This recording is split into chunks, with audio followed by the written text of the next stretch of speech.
Assalamualaikum warahmatullahi wabarakatuh. Halo sahabat AMC, apa kabar kalian semua? Ketemu lagi bareng kami untuk membahas dan berbagi cerita atau informasi menarik seputar sejarah, tradisi dan budaya, fakta unik dan cerita misteri yang ada di sekitar kita.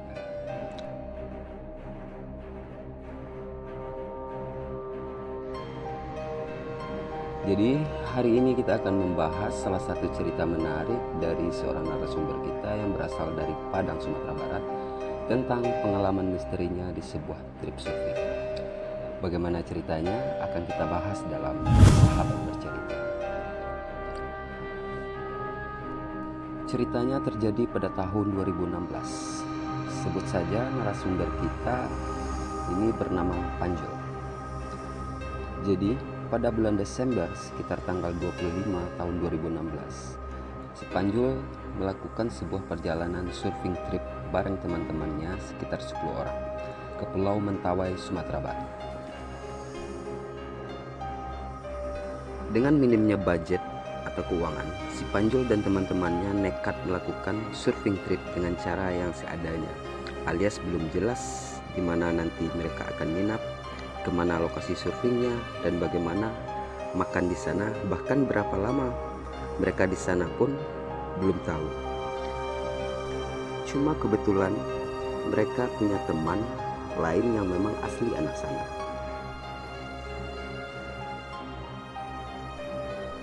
Singkat cerita, berangkatlah mereka ke Pulau Mentawai dengan kapal penyeberangan umum dari Pelabuhan Teluk Bungus, kapal feri Gambolo. Perjalanan ini memakan waktu 12 jam menuju pelabuhan Pulau Sikakap, Mentawai. Kapal berangkat sekitar jam 5 atau jam 6 sore dan akan sampai pun sekitar pukul 5 sampai jam 6 pagi di Pulau Sikakap. Jadi ada perjalanan 1 malam di atas kapal.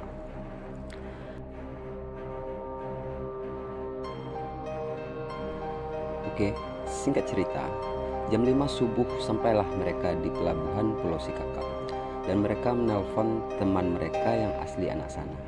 Ada 2 orang sih teman mereka yang asli anak sana, dan kebetulan juga aktif di dunia surfing.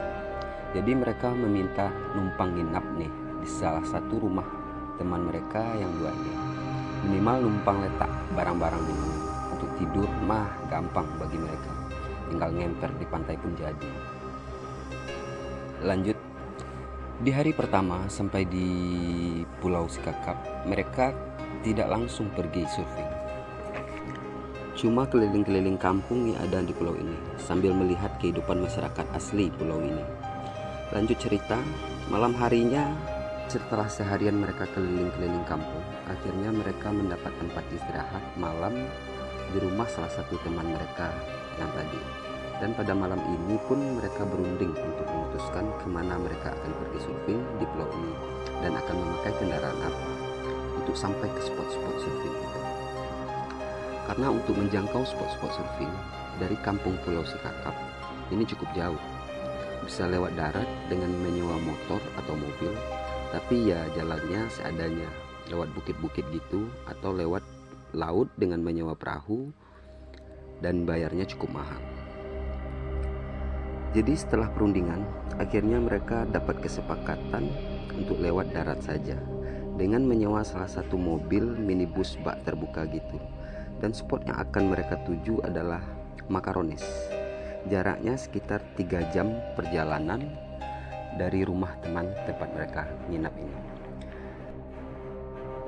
Dan jalan menuju ke sana pastinya sangat jelek. Bukit-bukit, hutan rimba, gelap, dan tak ada perumahan gitu. Tapi itulah keputusan mereka bersama malam itu.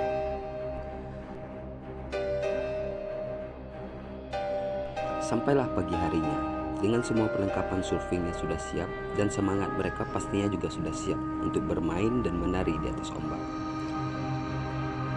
Akhirnya perjalanan pun dimulai. Sekitar 2 jam perjalanan, mereka mulai dihadapi sebuah rintangan, yaitu jembatan menuju Kampung Silabung kampung terdekat untuk menempuh pantai Makarones, jembatannya putus. Jadi sangat tidak mungkin dilewati dengan mobil. Ada sekitar 1 jam perjalanan lagi. Jadi dengan niat yang kuat dan udah kepala basah, mereka memutuskan untuk jalan kaki dan meninggalkan mobil mereka di dekat jembatan itu. Namun dengan berjalan kaki, pastinya jarak yang ditempuh akan menjadi lebih jauh, sekitar 2 jam perjalanan menuju pantai atau spot surfing tersebut. Mereka akan melewati kebun-kebun warga sekitar dengan tanaman-tanaman seperti pisang, kelapa, pepaya, dan sebagainya. Yang pada umumnya masyarakat di sekitar sana suka berkebun untuk dijual atau sekedar memenuhi kebutuhan. Akhirnya lama berjalan, dahaga dan lelah mulai terasa. Mereka pun tergiur dengan adanya tanaman-tanaman di sekitar seperti kelapa, pepaya, dan sebagainya. Pasti ini akan sangat melepas dahaga mereka. Dan beberapa orang yang berjalan di depan mulai khilaf untuk memetik kelapa-kelapa warga di sana tanpa izin atau meminta lebih dulu. Akhirnya rombongan yang di depan ada 5 orang, si Panjul dan 4 orang teman lainnya langsung mengambil kelapa dan asik menikmati kelapa tersebut. Tapi tak lama kemudian rombongan yang berjalan di belakang ada sekitar 5 orang lagi, yaitu 2 orang di antara mereka adalah teman mereka yang lokal tadi.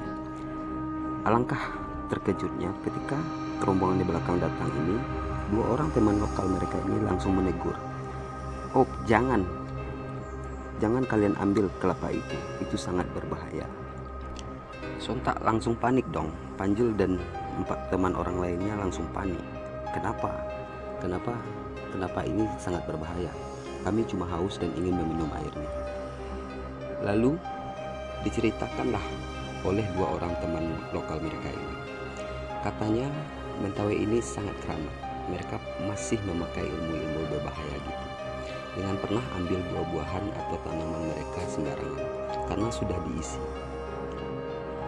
Pernah beberapa kali orang datang asal ambil aja, langsung keracunan, dan ada pun yang langsung meninggal. Setidaknya akan mendapat sial di perjalanan. Dengar cerita dari 2 orang teman lokal mereka ini, Panjul dan teman-temannya yang sudah meminum air kelapa ini langsung panik dan mencoba untuk memuntahkan air kelapa yang sudah mereka minum ini. Singkat cerita, setelah dijelasin sama 2 teman lokal mereka tadi, di sisa perjalanan menuju pantai, kebanyakan dari rombongan ini hanya berjalan dengan diam dan tanpa banyak bicara karena udah kena mental kayaknya. Lama perjalanan mereka sampai di sebuah kampung, yaitu kampung terakhir, Desa Silabu, yang ada di dekat pantai. Tapi untuk akses menuju pantainya mereka harus melewati hutan bakau gitu. Dan di rawa bakau ini ada buaya, kata masyarakat setempat. Hati-hati ya kalau jalan, lihat kanan kiri. Kalau mau injak perhatikan dulu, kata warga itu. Stres pun makin bertambah dari wajah-wajah mereka, dimana tidak buaya loh. Tapi alhamdulillah mereka nggak celaka apa-apa hingga sampai di pantai Makarones. Makarones ini adalah salah satu spot terbaik di Mentawai untuk melakukan surfing. Ya, normalnya orang untuk pergi ke spot ini melalui jalur laut, yaitu dengan menyewa kapal-kapal atau dengan kapal-kapal surfing yang mewah-mewah gitu. Setelah mereka sampai di pantai, di sini ada sebuah pondok tempat peristirahatan bagi surfer-surfer biasanya. Tapi di sini perlahan kesialan mulai muncul. Pertama mereka datang, ombak yang tadinya bagus banget tiba-tiba hilang, flat, dan cuaca yang cerah tiba-tiba berubah mendung, dan angin kencang pun mulai bertiup.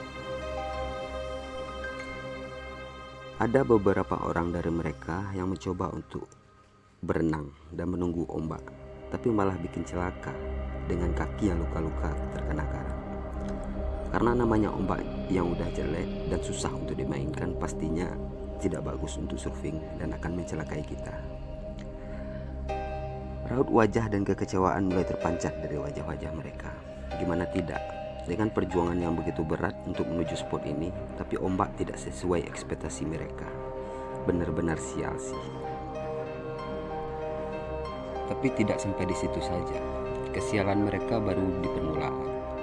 Setelah menunggu sekitar 1-2 jam, justru cuaca makin jelek. Hujan pun mulai turun. Stres, panik, kecewa udah bercampur jadi satu.